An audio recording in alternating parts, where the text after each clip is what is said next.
Welcome to the Spin Axis Podcast. I'm Erik Barzeski. I'm Jayson Nickol. And I'm Tyson Deskins. Thanks for listening. Don't forget to subscribe to the Spin Axis Podcast and share this with all of your golfing crew. As you may have already heard, we had some issues with Jayson's audio. He was traveling, and I've made it as listenable as I can. This episode and the next one will have the same audio effects, but I hope it's still listenable to you, and I think we have some good information to share in this show. So I apologize in advance, but we made the best of it that we could. So this week's episode, we're going to talk about how to plan your off-season work. Sadly, it is the time of the seasons where most of us, now, not everyone, there's always those beautiful places that you can golf year-round, but most of us are going to go into a bit of an off-season. So how do we plan? Is there off-season, though, in the summer? If you're in southern Florida, is your off-season in the summer? That's a great question. I think they still play a lot of golf, but I think it's kind of their off-season. So yeah, when it's like 120. Like a lot of people in the northern half of the U.S., you're starting to enter your off-season for sure. And Canada. Don't forget about us. I said the northern part of the United States. Which, that includes Canada, I guess? I think we assimilated you already. I don't know about that. I like it. All right. Okay, so back to the topic. How to plan an off-season work. I would actually say that most of the off-season work should happen before the off-season starts. Like Tyson, what do you think? Yeah, I mean, I think I think we're always getting ready for the off-season, right? Even during the season, we're using a lot of what happened during our season to plan for what we're going to do in the off-season. So what do you mean? You have to look back at your stats, essentially. I think if you're serious about getting better, you need to be tracking some stats, which a lot of people just find, I guess. Number of beers per round.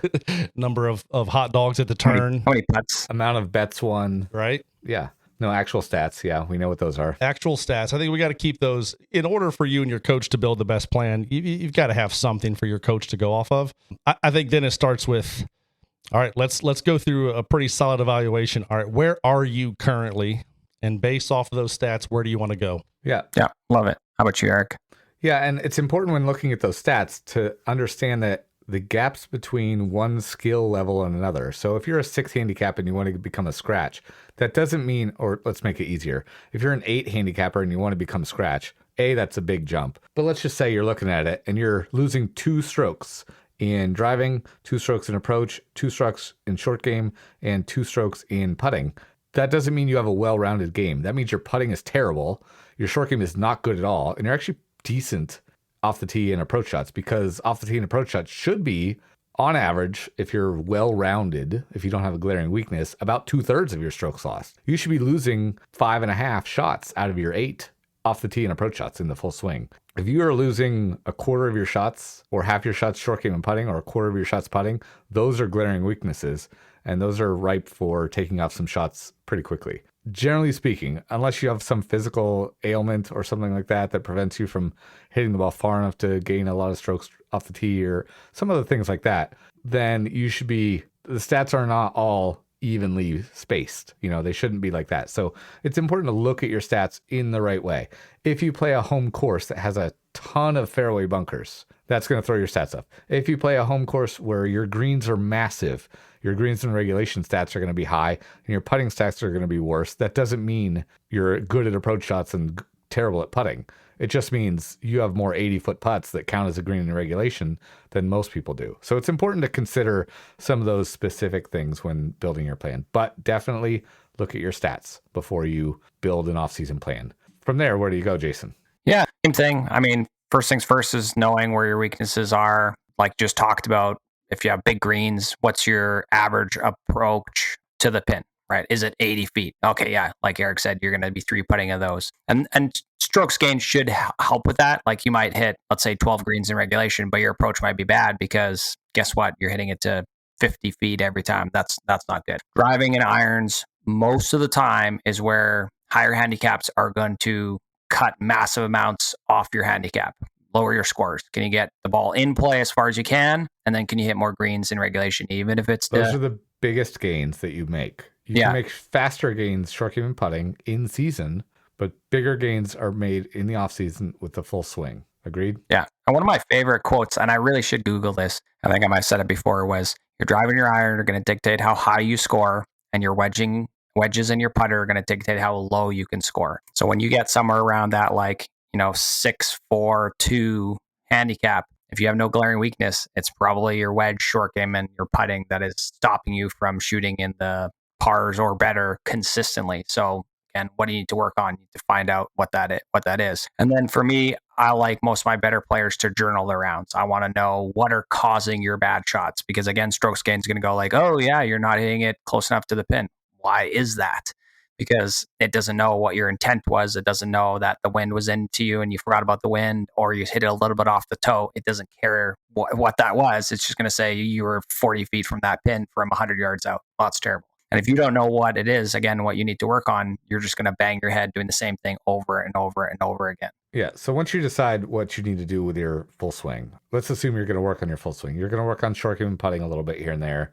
Some people work on putting. You can't, honestly, I find it tough to work on your putting for 4 times a week for 5 months. Okay. Like, I mean, but this is someone that works on this putting 4 times a year, maybe. Well, and players don't work on their putting during the season, let alone during the off season. Yeah. No, off-season putting can be very boring because the people that buy 10-foot mats, honestly, I don't know how they would do. I don't do it. I have a 2,000 square foot putting green that I rarely practice on, but just if you buy a 10-foot mat, I don't know what you're doing.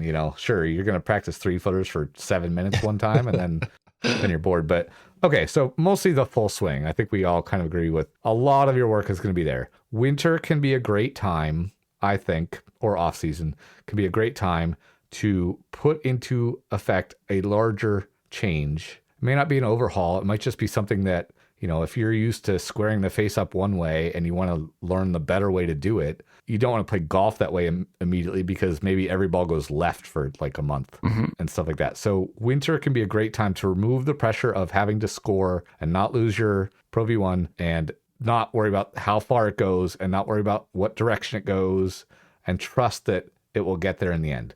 That requires a lot of trust, though, that you and your instructor know what they're talking about and that you can do it the right way. So what is the right way to practice over the winter? First, you have to get with a coach and find a good plan. And I would say you need a roadmap. You say, okay, we have 5 months. You're going to do this for a month and a half-ish. You're going to do this for a month and a half-ish. And then toward the end of that, we're going to kind of ramp that up to speed. Maybe, right? Just as a theoretical thing. Whatever your plan is, you want to tackle 1 or 2 little things because they can take a while, even if they're small changes, especially if you're a 2 handicapper. They might seem small, but they are delicate because you're a 2. So you don't want to become a 7 overnight. You want to become a scratch. So what do you do? How do you work on that? I always start with, like you said, what's the root cause? So for instance, one guy that's working on his swing right now is casting it. Well, why is he casting it? Because the face is not staying in a stable position from the top coming down. The second he starts working down from the top, cupped lead wrist, right? And then from there, his brain already goes, oh, face is getting open. Let's start throwing out that angle. It's a functional pattern. It's just not a good pattern because it also leads into fats and thins and some stalls. So, okay, what do we need to do? Well, we need to make sure that you don't cup that lead wrist, which feels weird for him. Okay, what's our first goal? Can we do it at 1% speed? Then 10% speed. Nobody does it at 1% speed. I do. Nobody does it at 40% speed. You ask for 40 and you get 75. Yeah. It did take a lot of time, but I mean, it's always fun demonstrating somebody like a full swing and it goes 5 miles per hour, like club head speed. And they're like, oh my gosh, that looks weird. And I'm like, I know it feels weird, but that's what you need right now to be able to move that pattern. It's like if you needed to learn how to walk again, you'd be in PT and they'd be like with the little bars and you'd be slowly taking little baby steps and finding out, okay, how do you land into your heel, then roll onto the foot. Same thing, learning a new pattern in the golf swing. You need to do it a little bit slower, a little bit less pressure. Just remove a couple elements. Turn off your screen if you have a simulator. Don't care about that, right? Can we just get some good feedback into that?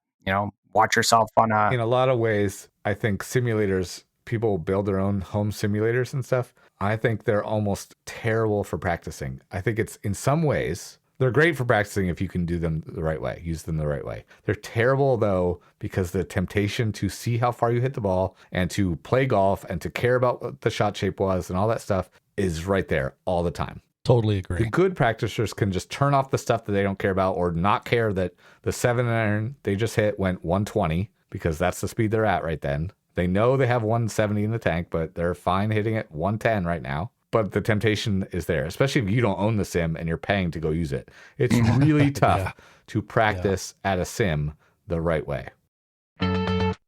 If you've been listening to this podcast, you probably already know the importance of doing things like centering your shot pattern between hazards off the tee, being properly aggressive into the greens, and knowing where and how you both gain and lose shots during your rounds of golf. Shot Pattern is the golf strategy GPS app that allows you to do those things and more in real time on the golf course. Shot Pattern's tournament legal display allows you to quickly overlay your shot dispersion on the hole in front of you to pick smarter targets and shoot lower scores. The practice mode has even more for you to learn and improve. Spin Access listeners can learn more and receive 20% off a 1-year subscription by visiting shotpattern.app/spinaxis.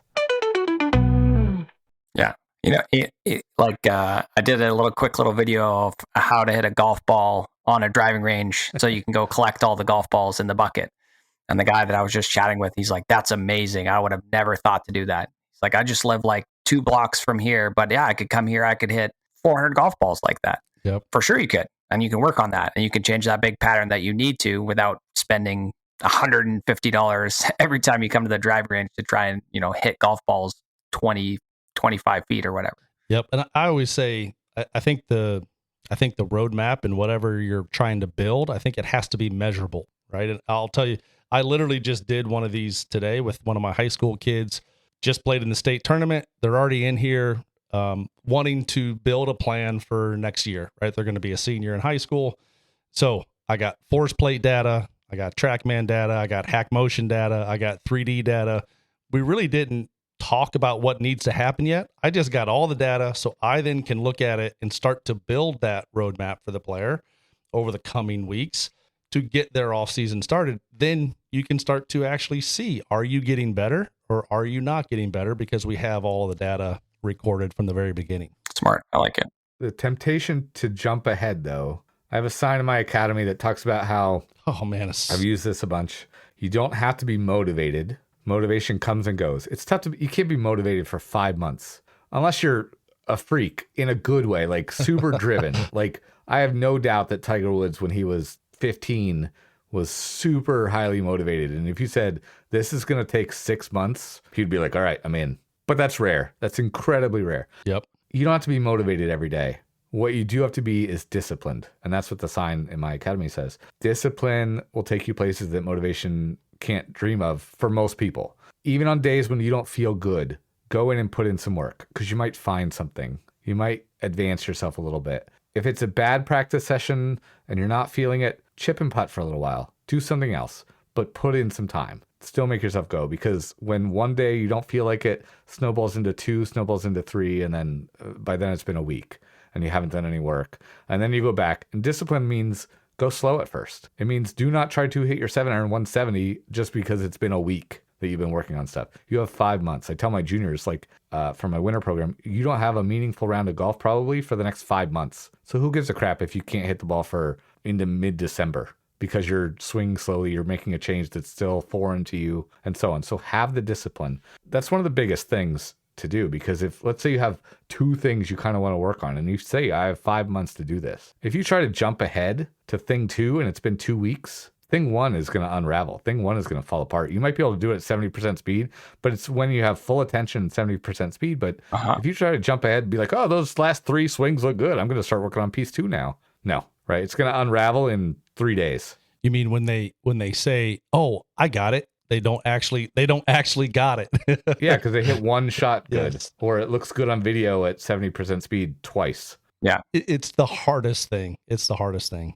And you're also going to go from having it to not having it. Yep.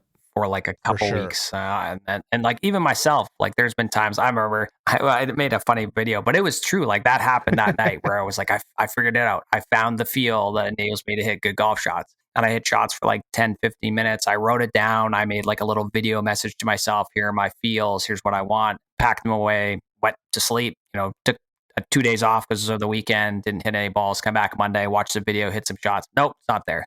gosh darn it. And it took me another 3 or 4 days to like find a little bit of that again. And then, came and went. But you're just trying to always build, right? You're just like slowly working that feel. And sometimes you need to increase it or, alter it a little bit. But you have, like you said, a Romac above like that feel.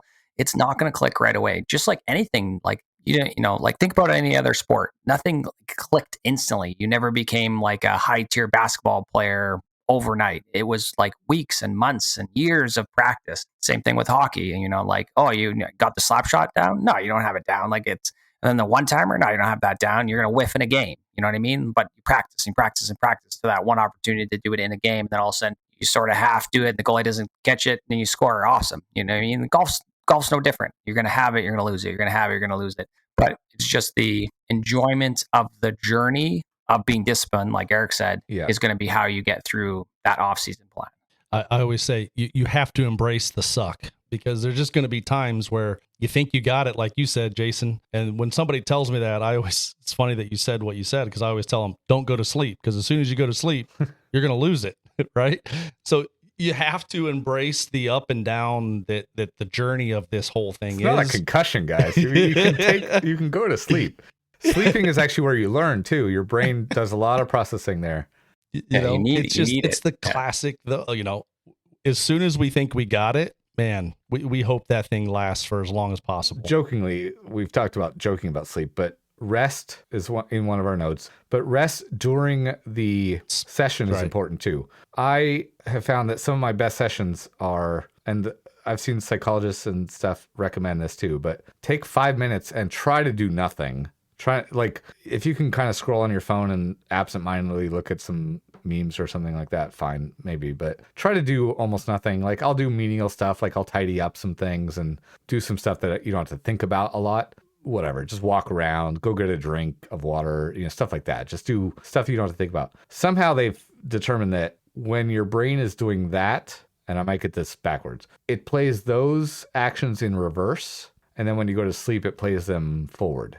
I don't know how they know that, or maybe it's just what part of your brain lights up in sequence or something like that, but your brain can process things even when you're not actively thinking about the thing. I've told people in lessons for the past several months, just process that the ball went a little to the left, but don't try to fix it. Just note it. Just say, okay, that ball went left. Or, oh, I'm towing them today, but don't necessarily try to fix that. Just take it in, let your brain process it in the background. You'll probably make adjustments without having to actively think about it. So rest during a session.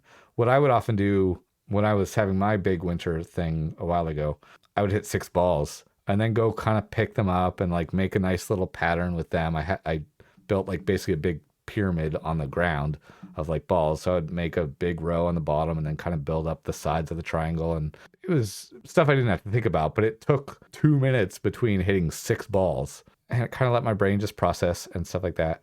And also let me forget what it felt like to do the swings that I just made. And so I had to recall it then when I went back, and I would go back again, maybe a little bit, tiny bit slower on that one. So rest even during a session is important.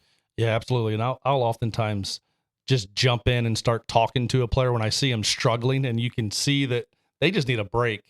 I'll just start talking to them during a lesson, not because I like to talk, but just to give them that break. Because if I don't, they're just going to keep rapid firing balls. Yeah. I don't think if anyone accused someone of liking to talk, it would be you on this podcast. The other thing I definitely want students and golfers to realize is that the off season is some time to rest, right? You should be healing the body. You should be strengthening the body, Fit for Golf app, do some yoga, Pilates, get healthy, get the body ready for the next season. That is a part of it too. You know what I mean? Like, get your nutrition right, get your sleep back on a good plan. That's going to go a long way to helping you next year as well. Yeah, and your off season could start with 3 weeks of not touching a golf club.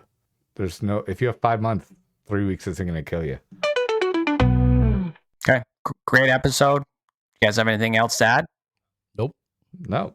Just where can they find us? Well, they can find us online at thespinaxis.com, and then always at all social medias at The Spin Axis. Thanks, guys. Take care.